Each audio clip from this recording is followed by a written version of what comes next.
जीवन के जीवन बीत जाए तो भी निराशा रहे कि भजन कर रहे हैं, कोई गलत आचरण तो नहीं कर रहे जिसमें हम संशय करें। दिखाई देता इससे बढ़कर के बढ़िया कोई काम तो है नहीं। इसलिए अगर ऐसा कोई हमें कार्य दिखाई देता लो कि भजन से बढ़कर कोई बढ़िया काम, तो इसको रोक करके उसको करके देखते हैं। सबसे बड़ा कार्य, सबसे महामहिम कार्य मनुष्य जीवन का भजन करना है, वो हम कर रहे हैं। प्रभु मिले ना मिले हम भजन नहीं छोड़ने वाले। धैर्यपूर्वक बुद्धि को वश में कर लो, इस बात के लिए तुम्हें कभी वो विचलित न करे। मुझे शांति नहीं मिली, आनंद नहीं मिला, भगवत साक्षात्कार नहीं हुआ, दिव्य स्वप्न नहीं आते, दिव्य महापुरुषों का संभाषण नहीं मिला, अभी हमें लीला दर्शन नहीं हुआ, बिल्कुल आप शांत रहिए, ये आगे से आगे आपको मिलता। अब आपको एक आंतरिक बात बता दें, परमार्थ में प्रभु इसलिए आपको आपके सद्गुणों का अनुभव नहीं होने देते कि आपको अहंकार आ जाए। जैसे जैसे सद्भावना भजन बढ़ता है वैसे वैसे अपने में हे भाव आता है, मैं कितना नीच हूं, जैसे भजन करना चाहिए वैसा भजन नहीं होता। ये प्रभु की कृपा होती है कि अपने में अहंकार ना कर धन्यता आए, और भजन जितना बढ़ाओगे उतने भजन की भूख बढ़ती चली जाएगी। कभी आपको ऐसा नहीं आएगा कि मैं बहुत भजन करता हूँ, जब आपको बात आएगी तो हृदय से आएगा कि जैसा भजन होना चाहिए वैसा नहीं होता। ये सच्चे भजनानंदी का लक्षण है। उसका हृदय बोलेगा चल रहा है, बस एक क्रिया मात्र चल रही है, जैसा होना चाहिए वैसा नहीं हो रहा, क्योंकि उसके सामने वो महापुरुष है जो प्रेम रस में डूबे हुए देख रहा है उनकी स्थिति को, उसको अपनी स्थिति बहुत लघु लग रही है। प्रभु अहंकार अपने जनों में नहीं आने देते। संसार का महत्व हट रहा है, प्रभु का भजन बढ़ रहा है, यही हमारा परम लाभ है, परम सिद्धि है। तो शनै शनै रूपर में तो धीरे धीरे तुम विषयों को छोड़ो।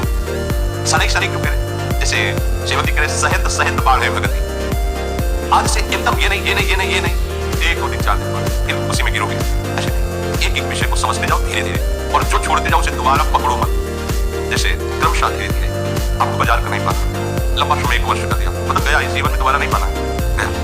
यह हम उन उपासकों को कह रहे हैं जिन्होंने भगवत प्राप्ति का दृढ़ निश्चय करना है या कर चुके हैं, जो सीधे लक्ष्य बना चुके हैं इसी जन्म में भगवत प्राप्ति। अब आपको 2 टाइम ही केवल भोजन करना है, एक 11 से 12 के बीच में और एक 8 से 9 के बीच में, बस, फिर नहीं लेना, कुछ नहीं लेना। ये रसेंद्रिय का संयम प्रारंभ हुआ। महापुरुषों से सुना है कि आपकी और इंद्रियां सब वश में हो, रसेंद्रिय वश में ना हो तो आप जितेंद्रिय नहीं माने जाओगे। अगर रसेंद्रिय वश में तो स्वाभाविक सारी इंद्रियां अपने आप वश में हो जाएंगी। वनवासी को रसेंद्रिय पर विशेष अधिकार कर लेना चाहिए। हम लोग रसेंद्रिय को एकदम छूट दे देते हैं और सोचते हैं अन्य इंद्रियों पर अपना शासन कर लेंगे। असंभव। मूल है रसेंद्रिय, रसेंद्रिय को सुधार लो, सब ठीक हो जाएगा, इसी से सब है।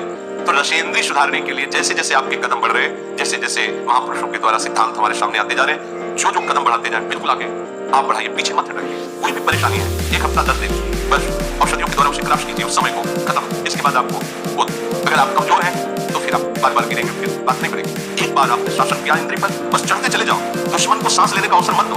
देखो वही धोखा खाता है जो अपने शत्रु पर दया करके बख्श देता है।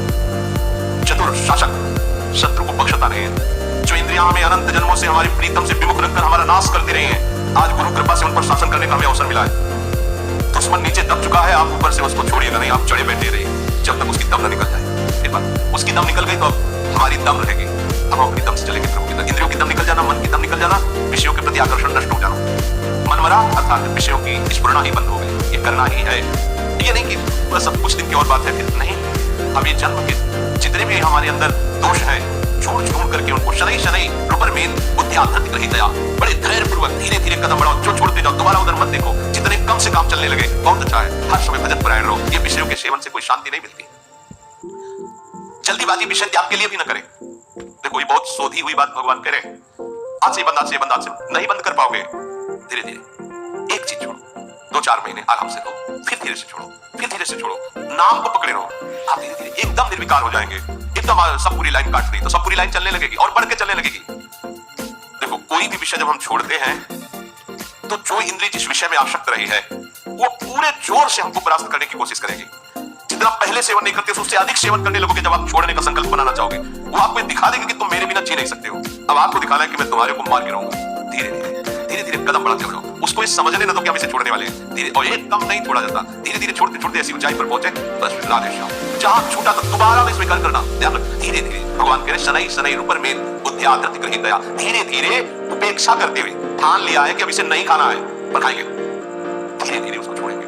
तो इनको जिस दिन छोड़ पाए फिर उसके बाद जब मर जाओ उसे खाएंगे नहीं, ये नियम लेना चाहिए। धीरे धीरे जिस विषय का त्याग किया उससे मुक्त हो गए। हमें पूरे जगत से मुक्त होना है, पूरे जीवन मुक्त होना है। तो धीरे धीरे जिस विषय की आवश्यकता नहीं थी प्रभु ने छुड़वा दिया। अनावश्यक वस्तुएं जो आवश्यक है, रोटी दाल पानी हवा, ये हमें सब मिल रही शरीर पोषण के लिए। धीरे धीरे विषयों की उपेक्षा करते हुए उदासीन हो जाए और फिर एकदम उपराम हो जाए, उसका चिंतन नहीं छोड़ते। देखो चिंतन तब छूट जाएगा जब आपको यह कोई व्यवस्था उसकी बनने ही वाली नहीं। कामनाओं का त्याग करने के लिए तुम उत्साहित रहो। हम क्या के लिए उत्साहित रहते? कामनाओं के द्वारा भोग भोगने के लिए।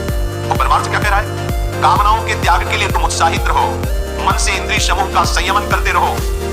ये मन आपको सहयोग नहीं देगा, आपको इसे प्रभु के आश्रय से जबरदस्ती हटाना होगा। आप सोचे कि कभी ना कभी तो मन उब जाएगा, तो जब से सृष्टि रची गई तब से आज तक नहीं हुआ है। गोस्वामी जी कह रहे, मेरो मन हरिजू हट ना तजय, निशि दिन नाथ देव सिख बहु विधि, करत स्वभाव निजय।